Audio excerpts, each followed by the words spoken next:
முன்னாள் மேயர் சைது துரைசாமியின் மகன் வெற்றி துரைசாமி சென்ற கார் கடந்த ஞாயிற்றுக்கிழமை அன்று இமாச்சல பிரதேச மலைப்பகுதியில விபத்துக்குள்ளானது. இந்த விபத்துல கார் ஓட்டுநர் பலியான நிலையில அவருடன் சென்ற கோபிநாத் என்பவர் படுகாயங்களோடு மீட்கப்பட்டு மருத்துவமனையில் இருக்கிறார். வெற்றி துரைசாமி காணாமல் போனால் இதுவரை 4 நாட்களாக சர்ஜென்ட் நதிக்கரையில இமாச்சல பிரதேச போலீசாரும் தேசிய பேரிடர் மீட்பு படையினர் ராணுவத்தினர் என தீவிரமாக தேடுதல் வேட்டையில் ஈடுபட்டு வருகிறார்கள். நேற்று அவரது ஐபோன் கண்டறியப்பட்டிருக்கிறது. அதே போல கார் இருக்கையில் இருந்து ஒரு மூளை பாகம் ஒன்றும் கண்டறியப்பட்டிருக்கிற நிலையில இன்று 4வது நாளாக இந்த தேடுதல் வேட்டையானது காலை முதலில் நடைபெற்று வருகிறது. ஆனால் தற்போது வரை நடத்தப்பட்ட தேடுதல் வேட்டையில் வெற்றி துரைசாமி குறித்து எந்தவித தகவலும் கிடைக்கவில்லை என இமாச்சல போலீசார் தெரிவித்திருக்கிறார்கள்.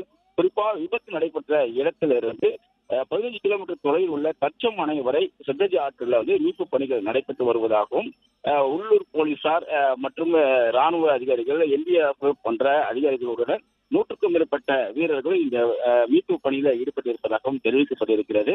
அதே போல உள்ளூர் காவல்துறையினரும் தனியார் ஸ்கூபா நீச்சல் வீரர்கள் போன்றவர்களும் இணைந்து இந்த தேடுதல் வேட்டையில் ஈடுபட்டிருப்பதாகவும் தெரிவிக்கப்பட்டிருக்கிறது. இதுவரை எந்தவிதமான தகவலும் வெற்றி துரைசாமி பற்றி தெரிவிக்கவில்லை என்றும் கூறப்பட்டிருக்கிறது. அதே போல வெற்றியின் புகைப்படங்கள் உள்ளிட்ட விவரங்கள் உள்ளூர் வாசிகளுக்கும் அதே போல அங்க இருக்கக்கூடிய மலைவாழ் மக்களுக்கும் இந்த தகவல் கொடுக்கப்பட்டிருப்பதாக போலீசார் தரப்பில் தெரிவிக்கப்பட்டிருக்கிறது. அதே போல வெற்றி துரைசாமி குறித்து தகவல் அளித்தால் 1 கோடி சன்மானம் தருவதாக அவரது குடும்பத்தார் தரப்புல நேற்றே தெரிவிக்கப்பட்டிருக்கிற அந்த தகவலும் போலீசார் சார்பாக அங்கு வழங்கப்பட்டிருப்பதாகவும் தெரிவிக்கப்பட்டிருக்கிறது. விவரங்களுக்கு நன்றி கதிரவன்.